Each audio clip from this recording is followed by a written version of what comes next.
All right, here we go. Episode 89 uploaded and coming at you here on Horse Race Bets, getting closer to an outstanding weekend. Coast to coast, great betting action. So it's really important that we take some time to scout out the cards and see how they look in advance and see how we feel about, our approach and how we feel about that circuit and the horses and the riders and the weather and all of those good things. So with that in mind, we've got quite a few tracks to focus in on, mainly two to be specific here this weekend. But starting this week, Saratoga, the Spa, is in action, and that's where the Belmont comes up on Saturday. But we've got Derby runners coming back in the Belmont, but we also have Derby runners coming back in the Grade 3 Matt Winn coming up Sunday at Churchill Downs. When I first looked at this race, I was like, I don't know, because there's not much speed, so that's a problem for me. And all the closers, I don't know what to do. But I think I'm going to do this. All right, I'm going to take a look at the race. You've got a field of 7 horses. The speed is East Avenue. We know that horse has some speed, and they're probably going to use that. And with Louis Saez in the irons, I'm pretty sure they're going to break on top. Now, what does gaming do from the inside? It's the rare Bob Baffert horse that doesn't just have natural speed. He can rate, he can track, but I don't think he's got the kind of speed to control the pace. And especially with East Avenue in this race and Louis Saez in the irons there, I don't think there's any chance that East Avenue does not have the lead here. But I don't trust his speed. And I don't trust gaming to pressure him or do anything when they turn for home. But at the end of the day, sometimes if you're just a better horse or you're a more consistent horse, the pace scenario doesn't really matter. So for me, I know we've got Coal Battle in the race. I think that horse may not, I don't know if he's going to come back the way we saw him before. So I'm not really trusting him to be able to rate and push past. Burnham Square to me is inconsistent. Chunk of Gold doesn't even factor into my discussion, and Just a Fair Shake doesn't belong here.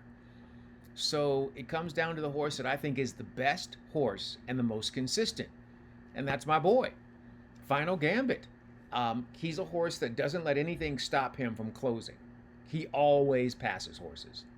And I'm glad they're giving him another chance on dirt. I'd rather it be a better race than this one. I don't think this is going to be it'll be good because we don't know who's going to win. That makes it interesting. So I think Final Gambit is the best closer and the most consistent horse. I just hope I can get some value. 9-2 would be great. See, playing a horse like Final Gambit in the Kentucky Derby is completely different than playing a horse like Final Gambit in any other race, because he was the big surprise. We didn't know what he was going to do, so that's what made it exciting, and you got value. So this situation is not quite as exciting, but if we can get 9-2, we're cool with that. So we'll take that in the Matt Winn. That's coming up on Sunday.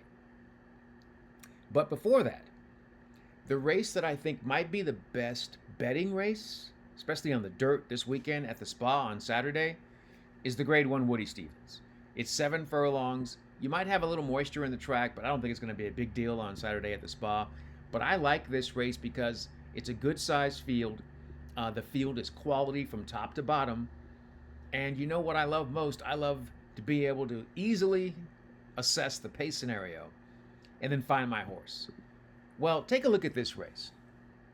You've got all these runners that have speed, whether they want to use it or not. Like Matiquette Road may not use his speed in here.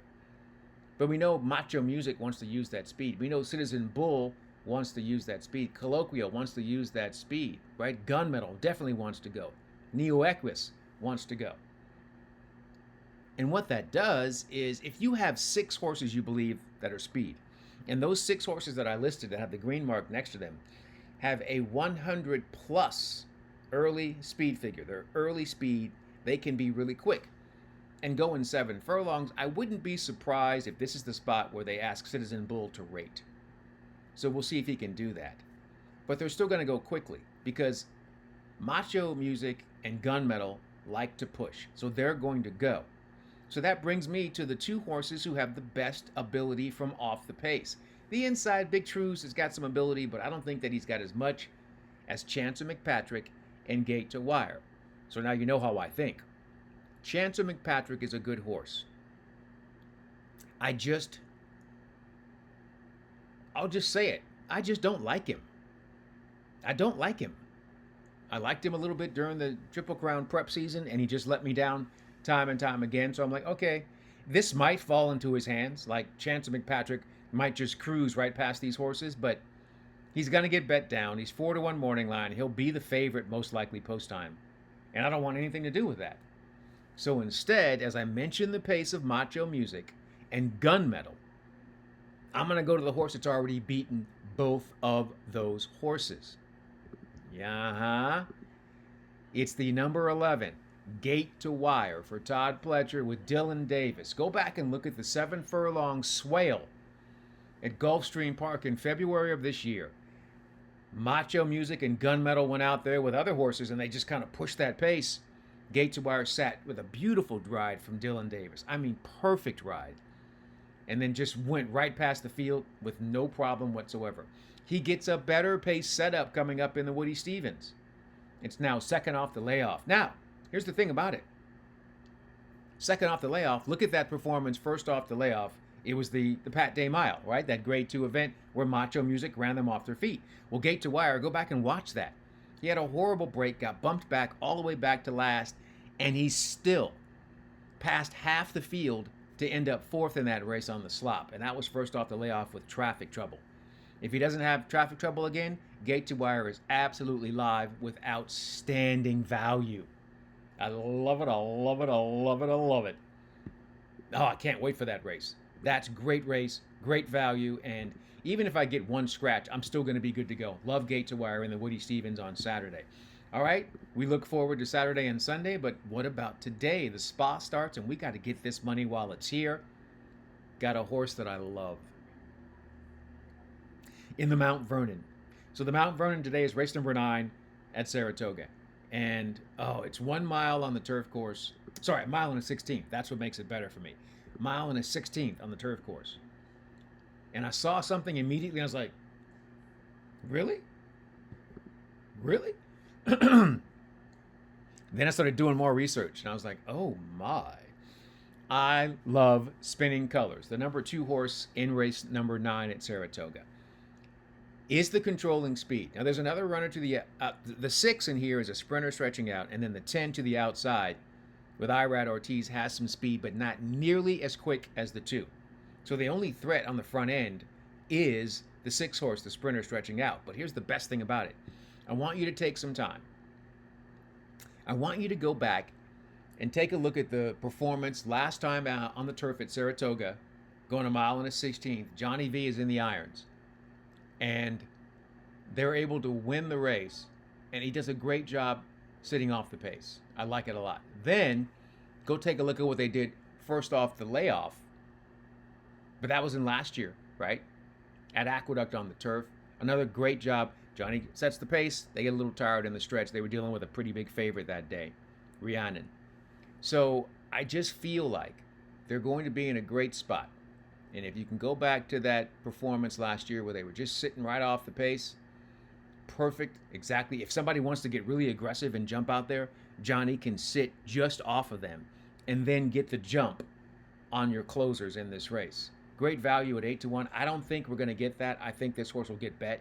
I think we'll get 5-1, maybe 9-2, but I'm good with that. There it is. Your Wednesday play of the day. Saratoga race number 9. It's the number 2 horse, Spinning Colors, with John Velasquez in the irons. 8-1 morning line, $20 to win. Let's get this money. All right? Okay, that's how we do it here on this Wednesday for episode number 89 on Horse Race Bets. Really appreciate you guys hanging out with us when we show up here with our information. Please continue to comment because that's how I know how you feel and if I'm going in the right direction. And you're all good handicappers. I think I'm better, but you're all good handicappers. So, it's a conversation, right? You got an idea? Let me know. I love it. I love it. All right, in the meantime, in between time, until next time, we'll see you here on Horse Race Bets. Until then, good luck and enjoy whatever you're into.